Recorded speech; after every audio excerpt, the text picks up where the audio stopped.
Hey, good morning, and welcome to another edition of 15 Minutes of Flame. This is Robert Phoenix. As always, broadcasting to you live from the heart of the resistance, Austin, Texas. And here we go, Las Vegas, day 3. Got a little bit of a late start this morning because I was up late last night doing a massive 2-hour show with Emily and Randy over on Off Planet Radio, which probably will air on Saturday. I think that's when Randy will put it up on YouTube. And we get into Las Vegas and a bunch of other stuff.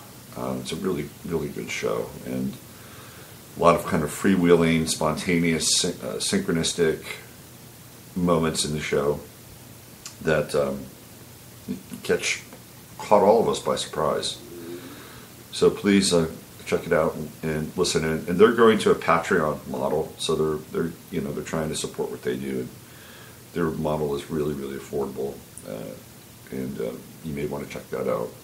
Speaking of support, I put out the call yesterday for some subscriptions or just donations, and I'm really blown away by the response. So I'm going to personally thank each and every one of you offline, and I'm going to put a little list together and thank all of you online on the Friday show. I'm just going to kind of let the donation piece sort of trail out, and I will thank each and every one of you just by your first name, not by your last name. Won't give out your email address or your home phone number or anything like that, but thanks are in order for sure. Before I jump into Las Vegas, I just, not that anybody from this part of my world will listen to the show. And when I mean this part of my world, my baseball world with my kid. And we played for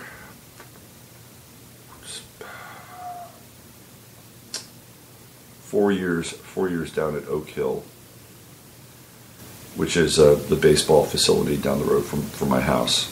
And we played there for 4 years, and out of those 4 years, I managed almost every single season.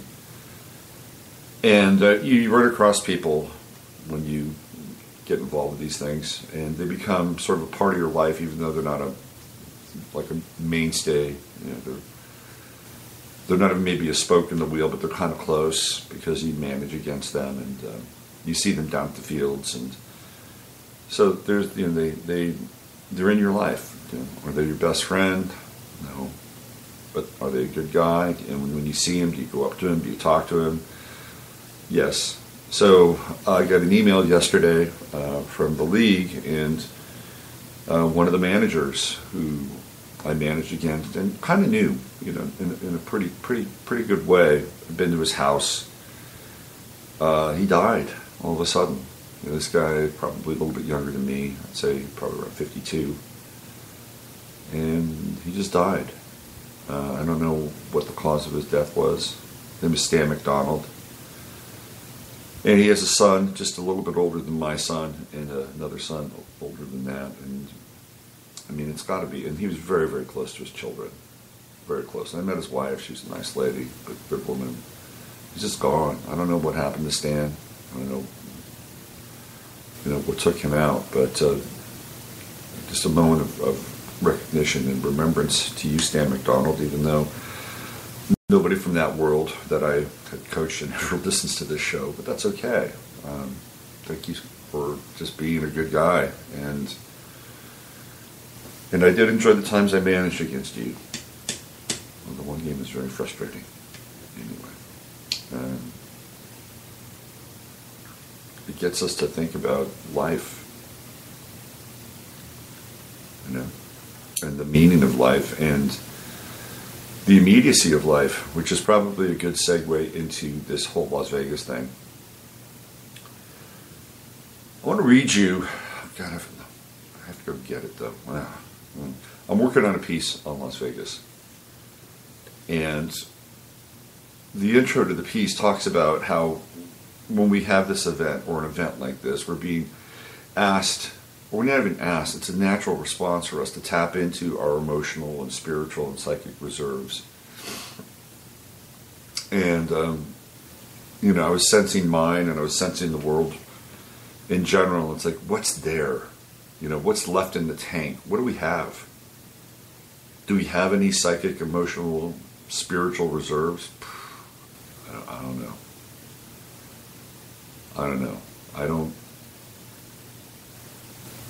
think so. And if we do, we hold them very close to ourselves and for the people that we know and love and care about, because we've been put through this ringer. And it all really started with the whole Trayvon Martin thing. And with Trump, we got a bit of a reprieve. We didn't have any massive shootings with Trump, theoretically, right? We didn't have a Pulse nightclub. We didn't have a Sandy Hook. All these events on the Obama watch, which were happening all the time. Well, here we go. This is Trump's big moment. And it's interesting now we're talking about this in a huge way. We're talking about the event, and we should be talking about the event, because there are a lot of things about this event that absolutely stink to high heaven. But we're not talking about Trump. We're not talking about his feud with this crazy mayor of San Juan, Puerto Rico. We're not talking about Russiagate. We're not talking about Melania. Now we're talking about this event. And of course, the gun control piece is front and center. And apparently, there was this bill coming up in Congress about the flash muzzles that was going to be passed. Like, there was going to be okay to have flash muzzles. Well, guess what? That ain't going to happen. And a lot of bills were coming up around at the state level to pass these bills to ease the restrictions on semi-automatic weapons. That ain't happening. That would not be a politically correct choice. Could you imagine trying to get elected? Because we've got the midterms coming up. And if you're somebody running for state office and you vote on that bill and you're going up against somebody, all they have to do is say, my opponent in the wake of the Las Vegas massacre had the audacity and the insensitivity to vote on passing a bill that would ease the restrictions on semi-automatic weapons. Now I ask you, is this somebody that you want representing you? Somebody without any kind of heart or conscience? Humanity? What's he going to pass next? Death camps? I've heard they got a good deal on Zyklon B down in Houston. They've got to offload a lot of that stuff because of the flood. That's political. You vote for something like this now, it is political suicide in the wake of what's happened. Well, what has happened? That's a really good question. A really good question. Now, yesterday I brought in some very rudimentary pieces. I brought in the thing about Thomas Paddock, his neighbor, that he was kind of a nobody. He may not have been as much of a nobody as at least his neighbor thought. We'll get into that. We got into this whole idea that there is more than one shooter. Of course, there's more than one shooter. And what I'm going to share with you today, take a deep breath, I'm going to blow your mind. So I want to thank Sarah down in New Mexico, who's been listening to the show, and I've known Sarah for a long time. And she's been sending me some stuff from her Facebook feed, which is pretty interesting. And let me see if I can get to it here. She's been sending me all kinds of goodies. Here we go. These are first-hand accounts of people. See if I can get to it. I think this is the one. Yeah. Okay. There we go. These are threads on Facebook. And what you want to pay attention to here is that there was not just one shooter. Oh, there were multiple shooters at Mandalay Bay, and guess what? There were probably multiple shooters all throughout Las Vegas that night. So these are some texts that are coming through, or messages coming through on Facebook and various. You have to take them with a grain of salt, but here we are. The people are beginning to break the silence. This is from somebody named Alika Spawn Nahi, and this person writes, so there were also shots fired at the Aria Hotel and Caesars around the same time as the Mandalay shootings. Why aren't we hearing about that? Maybe because it doesn't follow the single shooter theory. Something's not adding up. Update, more facts coming out. The OP of the casino pick has contacted me and asked me to link his comment to this post. This is his full side of the story. Let's see what else we got here. Let's see. This is something that was coming through last night on a number of different sort of channels. There's chatter on the internet claiming Paddock might have been involved in illegal arms trafficking. He made his living from gambling and therefore had a credible excuse to handle large random amounts of money. He had a private pilot's license and used to work for Lockheed Martin. Maybe he was a spook. This is the maybe. And this is what people are talking about. It was a Fast and Furious type smuggling deal. Maybe he'd arranged a selling buying meeting in the hotel, and the array of guns in the room were samples. How about that? Interesting, right? Maybe the other people had other plans, multiple shooters, and leave the patsy in the room with a bullet in his head. Job done. There are pictures now circulating of Stephen Paddock with a massive bullet in his head. And I did a little search yesterday on Intellis, which gives you the ability to check out really basic random information on people, and I got some information on Stephen Paddock, not a lot. I did find out the day he was born. He was born April 9th, 1953, which makes him an Aries. I looked at his solar chart, and he has Moon in Aquarius. Now, there's some very interesting parallels here with Moon in Aquarius. I'm working on a pretty big piece that connects this event with 9/11. And astrologically, you will see the correlations. And the sign of Aquarius and the moon plays a huge role in this. I don't want to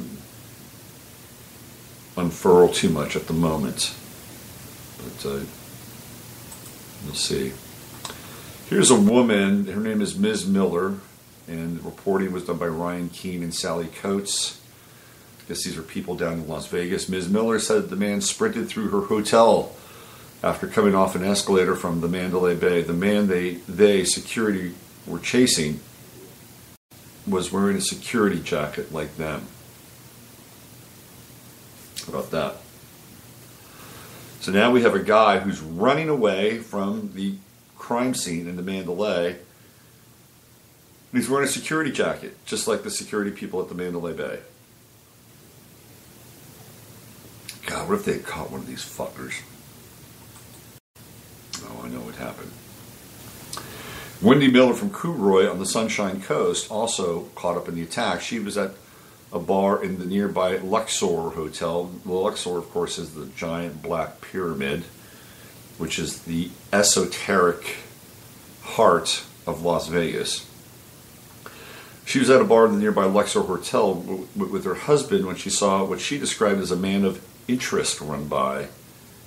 We managed to make our way back to our room, she told the Courier Mail. We are in lockdown, our door is deadlocked, and a chair against the door.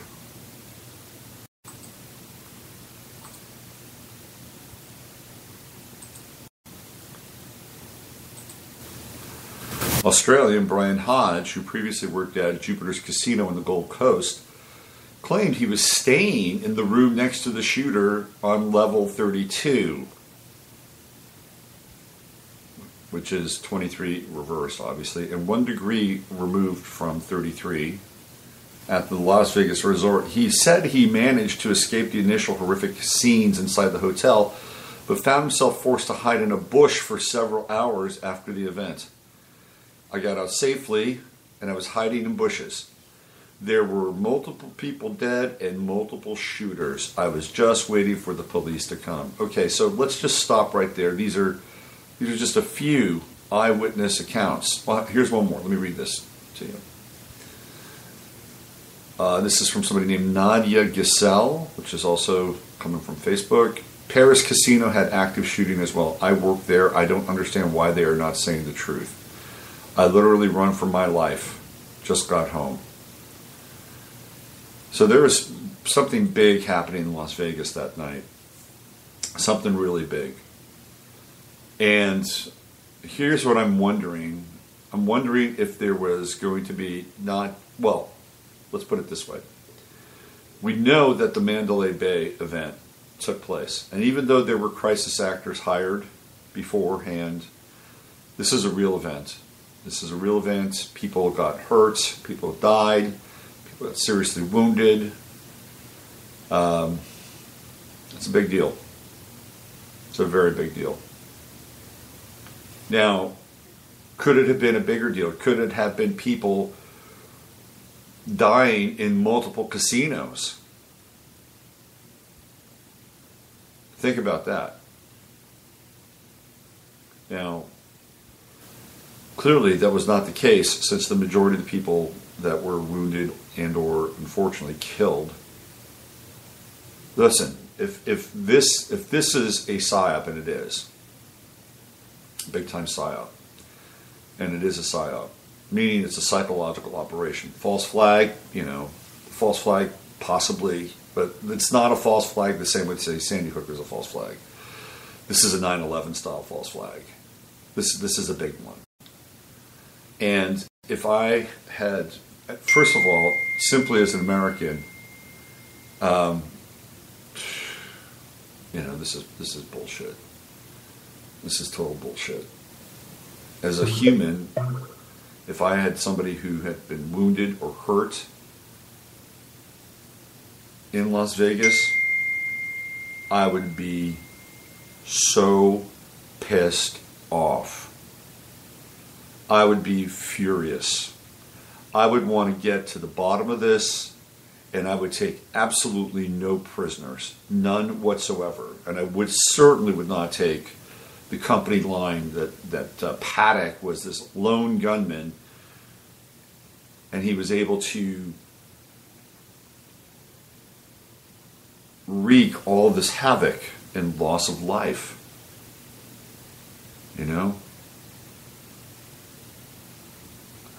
Man, I hope the walls come tumbling down on these people.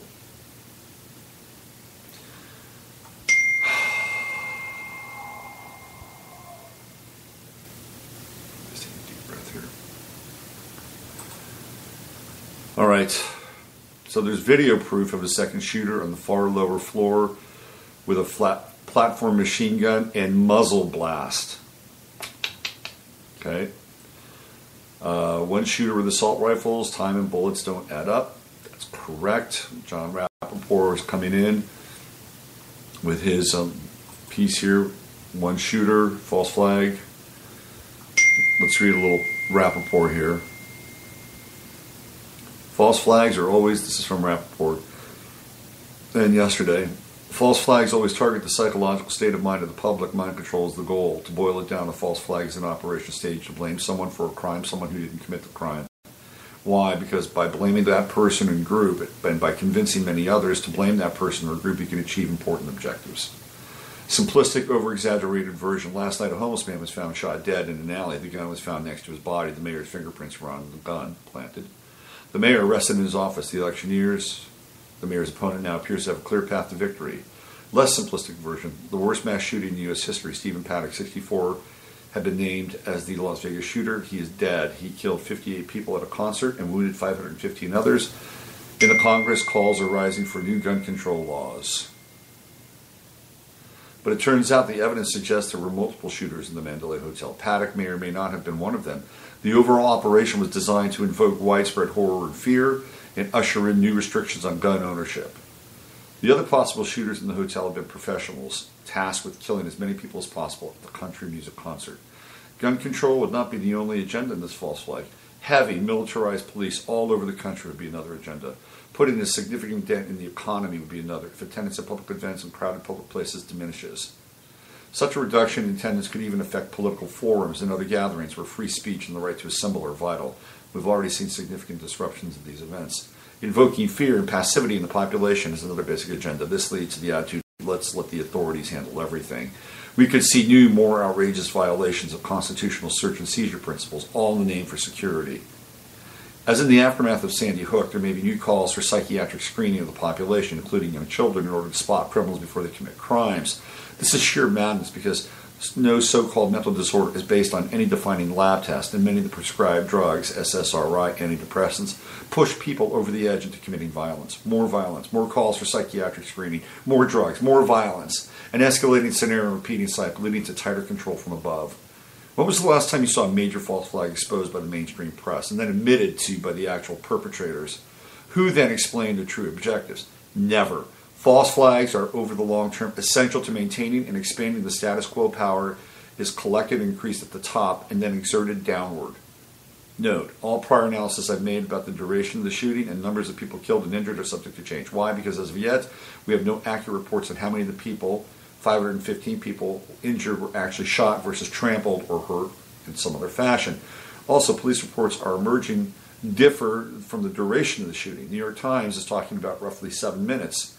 Newsweek suggests the duration is longer. Nevertheless, the background of the purported shooter, Stephen Paddock, gives no indication of any competence with auto weapons, gives no indication he could have dealt with problems and challenges of using such a weapon, and on top of that, his state of mind at the time as a non-professional would have been unstable to say the least. Any reasonable law enforcement group investigating this mass shooting would certainly keep its options open regarding other perpetrators, but that is not happening. What is happening here, the books are closed in this case. There is no going back. The desired result has been achieved. One shooter, mass killings, end of story, objective achieved. The rush to judgment and closure is also a prime feature of a false flag. It has to be. The consequences of this, which Rappaport is touching on, are tremendous. Absolutely, utterly tremendous. And tremendous not in a good sense. First of all, the backscatter devices and everything that you will be required to walk through in Las Vegas, it will be carted out, ready to roll. Sheldon Adelson apparently has a stake in Michael Chertoff's company. Michael Chertoff, you might remember, is the rather demonic-looking figure who was the first person to run the Department of Homeland Security. It was through Michael Chertoff and his connections, Michael Chertoff being a dual citizen, by the way, Michael Chertoff and his connections that brought the backscatter machines into the airports. You remember those backscatter machines, the ones that threw off insane amounts of radiation, the ones that created unusual and revealing profiles of people without their clothes on, and all of those images being collected, some of them being released on the internet. Yet it's that Michael Chertoff. This is the security state. This is exactly what we were talking about and have been talking about for a while. This is the one thing, when Trump was running for president, this is the one thing that I said that would happen, is that well, there are a few things I said, but the main thing being that Trump would be into pumping up the security state. He said it. He said it when he was running for president. Here it comes. Here it comes. We're going to have probably at least one more event, maybe two. You think we're done with this? No, they're going to keep firing away until they get their objectives. And their objective is the security state. It's the surveillance state. You know, last night Randy Moggins made a great point. There is no other city in the United States that is more wired than Las Vegas. You can't get away with jack shit in Las Vegas. It is like the London of the United States. There are cameras everywhere. There's surveillance everywhere. There's video everywhere. There's hours of video. Hours and hours of video. That video in all those hotels can be poured over again and again and again. They've got cameras on every single floor, okay? Every single floor. So who did it? Who did it? Who's behind it all? Yeah, it's a good question. Very good question. Yeah, I think you got to go back to 9/11. Who did 9/11? Some random dudes from Saudi Arabia, Afghanistan, Iraq, some of whom were still alive when they were claimed to have died in their fiery jihad in the sky. No. Some guy on a kidney dialysis machine, the mastermind of it all, leading this very sophisticated, well thought out, well coordinated, well planned event that would change our lives from a cave somewhere in Afghanistan. No. These are not the people that perpetrated 9/11. No. Perpetrators of 9/11, right inside our own government. Perpetrators of 9/11 connected to higher levels of the Saudi government. Perpetrators of 9/11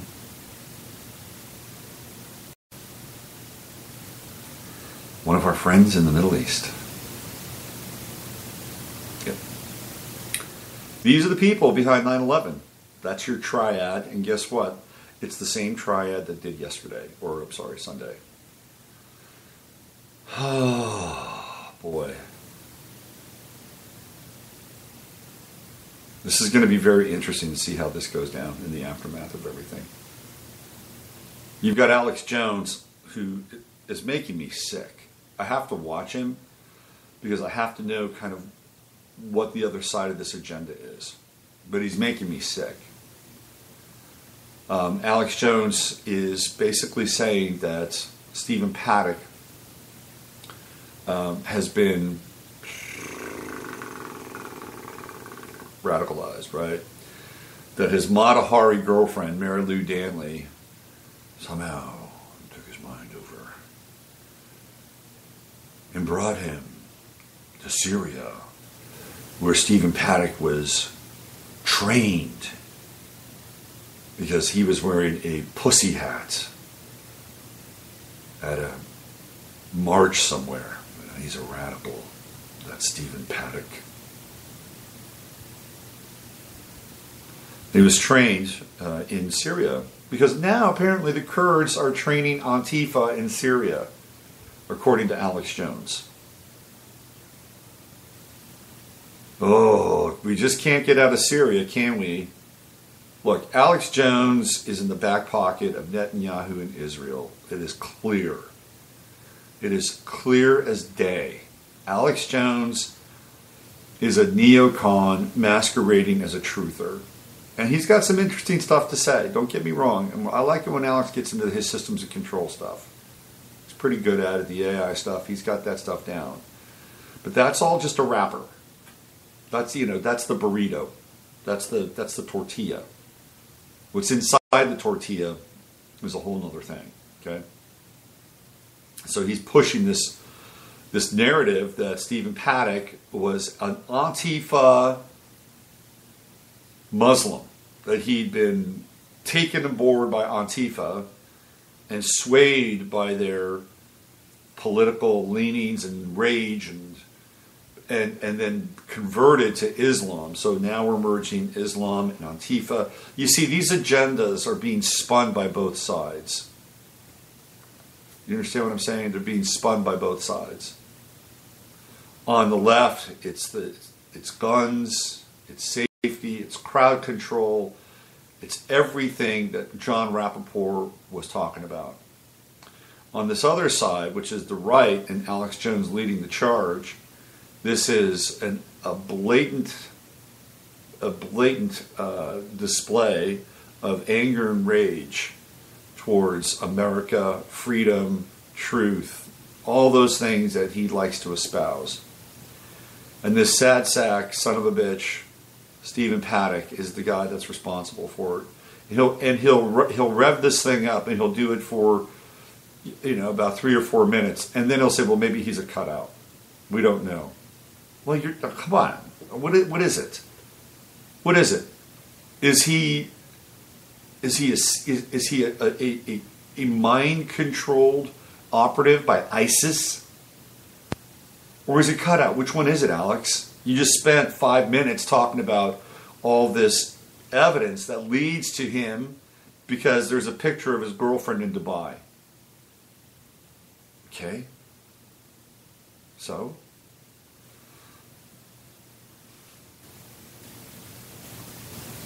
You just have to be careful, because this is the right side of the story. I'm not talking about the right side being right or wrong. This is how the neocons are spinning this. They want us in Syria. They don't want to leave Syria. They don't want the U.S. to leave Syria. Just because ISIS has been defeated. And by the way, who is ISIS? ISIS is created by the United States, by Israel, by Turkey, by MI6 and Saudi Arabia. That's ISIS. That's ISIS. So when they say ISIS did it, it's that group. That's who ISIS is. Oh my God. And Jones will never go there. He will never go there. He will never unpeel the layers as to who ISIS really is. He just thinks that they're these, ultra satanic radicalized, Iraqis or Afghanis or whoever they are, the flotsam and jetsam of the Muslim world on a satanic caliphate. It's a bunch of bullshit. Not to say that there isn't a potential threat here. Just look at Europe and what they're being forced to go through. So, we can't dismiss the fact that, there's a whole group in culture and religion that has been completely weaponized in their own right. But it's not part of this narrative. ISIS did not do this, okay? They didn't do it. These were professionals. These were people trained. These are intelligence professionals that carried out a massive hit in Las Vegas. Massive hit. And I pray to God, the God that sees over everything on this planet, this universe, and more, that somehow, somewhere, out of this mess and mix, that all of a sudden things begin to pop, and the story of Stephen Paddock gets uncovered, and the amount of people that saw dozens of other things happening in Las Vegas comes to the surface, and that somebody somehow, somewhere, whether it's in the FBI or the LVPD, steps forward and says, this is what happened. And that all of a sudden the mainstream media has to backtrack. And all of a sudden we have to look at this event from a very different perspective. This could be, theoretically, the event that changes the course of history for the United States and the world. Okay? This could be it. It is right here, right now. This is no Sandy Hook. This is no 9/11. This is no JFK. This is happening right now. And you've got millions of people with computers, millions of people that have been engaged in a process of deep learning in their own right, that now have the tools and the wherewithal to go into this and pull this thing apart. Pull it apart like it's an old car at a junkyard, and we're just trying to get to the parts that mean something, that can be reused again someplace else. This is what we need to do. It has to happen, and it has to happen now. Because if it doesn't happen now, what's going to happen in the next 30 to 45 to 60 days is going to change the life for everybody. Everybody. The measure of control and surveillance that John Rappaport was talking about, that's going to be ready to be rolled out through Michael Chertoff, Sheldon Adelson, all these fuckers who want to profit off of making our lives hell, okay? Think about it. And if that doesn't get you moving, if that doesn't get your blood boiling a little bit, it should. Now, are we going to sit here and be passive and just allow another event to wash over us? Or are we going to roll up our sleeves and do something about this? Because we can. And we better do it because they got another one planned. I swear to God, it's coming. And this is the one thing that Alex is right about. So what do? Well, you get down and you start asking questions. Hard questions. And I tell you, you find out who the representatives for Nevada are, the mayor of Las Vegas, the police chief. And I'm telling you right now, we hammer those people. We hammer them because we know something's not right. And we put the pressure on them so that they pop. That they pop like water balloons with, really cheap latex. Come on, let's get into this. This is the time. I'm telling you, it's the time. And it's not because we want to hurt anybody. It's not because we have any kind of vengeance. It's not because we don't have any kind of blood libel that we want to take out. No, it's because we have an investment in our present. We have an investment in our future, the quality of our lives, and the sanctity and the freedom of who we are as sovereign beings, a word that Donald Trump likes to use and has used multiple times in a speech at the UN. This is it. This is it. We've been in training for this. We have been in training for this. We have been breaking down, deconstructing. We have been lifting the hood up. We've been Pizzagating. We've been rabbit holing. This is it. This is our moment. Ironically, CBS is launching a new series called Wisdom of the Crowd with Jeremy Piven, which kind of has something to do with kind of where we are with this. The one thing that we've got to have is we've got to have a centralized source because we've got all these people with all these stories and all these bits of information. What we need is we need I'd say like a Facebook page, but Zuckerberg will take it down. Trust me. So there's got to be a place where we can have a centralized kind of repository for this stuff. But in the meantime, collect your information and demand answers from these people in Las Vegas and Nevada. Demand answers from them. Burn up the switchboards. Write letters, send emails, whatever it is. Put these people on full tilt, to use a poker analogy. All right, why don't we get out of here? Where are we in terms of time of the show? 38, 39. Okay, that's good. So I just want to once again thank everybody for responding to the call yesterday. It was really great, touching. I really appreciate it. And yeah, my commitment to you is to do this every single day, Monday through Friday, plus the writing on the website, plus the Sunday night show. That's my commitment to you, and I will live up to that commitment to the very best of my ability. That's our relationship with one another. And pass it on, not just the money thing, but if we can begin to create a bond of trust and me being here and you being there, you can do it in your life as well. And we can continue to reinforce the character and the spine of who we are and what we do in our lives. And we're not perfect. Things happen. We're human. We pick ourselves up and we move along, and hopefully, we forgive ourselves and are forgiven in the process. And that's just a side note. But let's use our moments now to go from strength to strength. I think that's really the most important thing. We are not just passive riders on a train on the Oblivion Express. We're just not passive passengers on the Oblivion Express. No. Each and every one of you is extremely powerful. Extremely powerful. More powerful than you know. And this is the big lie that we have been indoctrinated into. This is the hyper trance that we all find ourselves sort of dramatically trying to break out of. We all have our Britney Spears moments in our lives. This is what it's about. And really, the baseline here is that you, each and every one of you, is profound and deep and powerful and magical. And each and every one of you have different skills and abilities and nuances. I mean, this is the beauty of who we are. And we've been so outer directed for the majority of our lives, you know, that we miss it. We miss the mark inside of ourselves. And this is a time to get switched on before the switches in the outside world go off.